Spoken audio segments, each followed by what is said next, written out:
Hello traders, Nick Shaheen here looking at Tesla. I'm bracing for impact. This is an emotional stock. Whatever I say is going to piss off somebody somewhere. But there are some lines to look at, short-term and long-term, before you send hate mail if you're a long Tesla and don't like what I'm saying. I last traded it long. I sold puts into fear. I closed them since then, and I haven't looked at the chart in a few days, and I just looked at it, and I was impressed that it actually reached 250. But there are important lines to watch now, short and long term. So this is a Tesla 30-minute chart, so every candle is 30 minutes, and technically it's tired. It's vulnerable, let me rephrase, it's vulnerable to revisiting 234-ish. This is not a forecast, it's just an opportunity to get there. And let me show you how that happens. I'll address the short term, what I see in the chart. That doesn't mean that's what's going to happen. This neckline is important to hold. They're fighting over it today. They're a little bit below it, but if they lose it, it looks like an inverse cup and handle. Now, I'm not a technician, but I do know how technicals work, and I use them pretty well. I ignore this. And so losing this neckline could bring about a dip about this big, according to technicians. Now, I call this my ladybug, because it looks kind of like a ladybug. And if you draw legs, you'll get yourself a ladybug with target. And the target is here. Now, all joking aside, this would be the area of interest. First, there might be some support here. But what's important is that on this time frame, the sellers have control of the range, believe it or not the buyers. According to my interpretation, you can argue with that all you want, but it's vulnerable to get down to 236, if not 234, and ideally 231-ish, 230. Why? Because this was the place of the last big battle neckline. So here it was R until it wasn't, right? Because they broke through it, proved that it's support. So they broke above it. That's perfect. The bulls established the fact, hey, this is support, and then they rally above it. So this whole zone is pretty interesting. And I would imagine that it could become magnetic, especially if the Fed reaction is negative in the stock market in general. Then why would Tesla run all by itself higher? Moreover, where it failed has become the point of control for the value area. So according to the price profile, the volume profile, tells me that they fought it hard here. So it failed on a big fight. If they ever come back to it, it's not going to be easy to slice through it. They're going to fail at it again, my guess. Okay, because they fought over it hard, and they'll fight over it hard again. Meanwhile, all the way down here will put us in the value area for this period of time. This is a short-term chart. But there's more information from the long term. So according to this, we're vulnerable to dip. Then let's go to 120. So now we see a little bit more information. So this is 120 minutes, so 2-hour charts, 2-hour candles. This is the same area. This is the 230 whatever level I said, 231, 232. This one right here, right?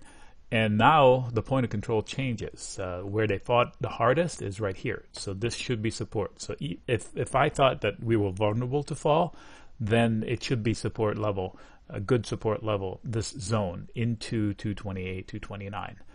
Meanwhile, the control here is still in the hands of the buyer on this time frame, in my opinion. So dips should be just resets in order to make higher highs. But having had that funky candle here, this basically closed the gap to here and left this on the disaster earning reaction. So I would imagine that this was to bail market makers from their mistake up here. So I wouldn't be too hopeful that we're going up there again anytime soon without a headline. But if we do, it will have a tremendous impact on upside potential. So if they are able to, the bulls, the buyers, I really don't care. I don't short Tesla. So if you think I'm short Tesla, I'm not. Okay, so if they took all this time to come back to it, they failed, and then they managed somehow to come back to it again, and they break above it. Gosh, it's hard to see yellow. And they break above it, then there should be this much upside potential, in theory. obviously this would be an R level, this would be an R level. So I would trim, but technically it should be headed back to 280. Tall order. This guy is nuts. So he would have to do some nutty things in order to get it back up there. And I don't think he has the benefit of the doubt on Wall Street anymore. Again, don't hate me for saying it. It's actually true. All right, so this is a daily chart, and now we're getting a little smarter. I'll tell you why. Because this is the point in time where I said this was to, fix errors for big money. But look at it, and what is this? I don't know what that is. I don't remember when I drew this, obviously a while back. So I have to see where that came from. And this doesn't surprise me that we failed almost exactly in the middle or at the top of this. So I'm going to go to a weekly candle for even clearer. Okay, so if I erase, and look, it has been an area of interest from before. So I'm going to take out all the drawings. Just pure chart. This is a weekly chart. In fact, I'm going to make it a monthly maybe. We'll get a clear view. Okay, monthly. We'll make the same point. Let me see if I put back the drawings. Let's see if we locate the... no, the drawings are misplaced right now. Okay, so I'll mark it up. Bring us back to the same conversation we were having earlier. All right. So this is clearly the poke that fixed the problems and where it failed. Clearly an important point in time. Clearly an important point in time. I would suggest that the zone was R throughout until X, whatever that was, 2017. Bounced off, support, nice. Support, nice. So a couple of tests. The third test failed. And now they're coming back to it. Onus is on the bulls.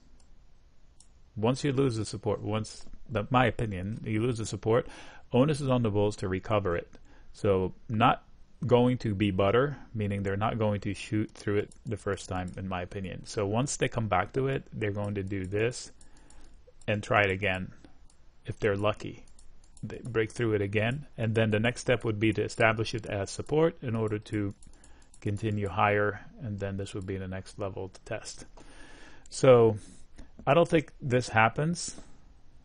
Change colors here, red pen, sweet. I don't think this happens on the first try, and this is important to happen, and this will happen, my opinion. So conclusion, Tesla is vulnerable short term, as we saw in the first chart. And if it does, 231, 230 could be a magnet, but just below it there is good enough short-term support to hold it. Okay, so now we're talking somewhere around here. In fact, according to this is a monthly chart. Every candle is 1 month. There should be a lot of support. Look, I didn't even pay attention to it. I didn't do it on purpose. But this yellow line here is is an area of interest for both bulls and bears. So they will fight it hard here, 225. They have gone lower, but I think this will be some sort of support zone. It's not a hard line in the sand. So if it falls to 238, I may be compelled to sell some puts like I did before. And the actual puts I won't mention here so people don't go out and sell them crazy. So there is some good news hidden in some short-term vulnerabilities. How about that? The upside potential onus is definitely on the bulls to take out this the next time they come to it. And if they do, then the second part is, this is 1, the second part is 2 to prove that it's actually support so they can maintain, and then this would be my exit point, or at least anticipated forward resistance. So I'm looking way forward in this. I don't get stubborn. I don't own the shares. I usually trade them via options. It's easier for me that way. Selling puts in a stock like this is easier to swallow than actually buying the shares or even buying calls.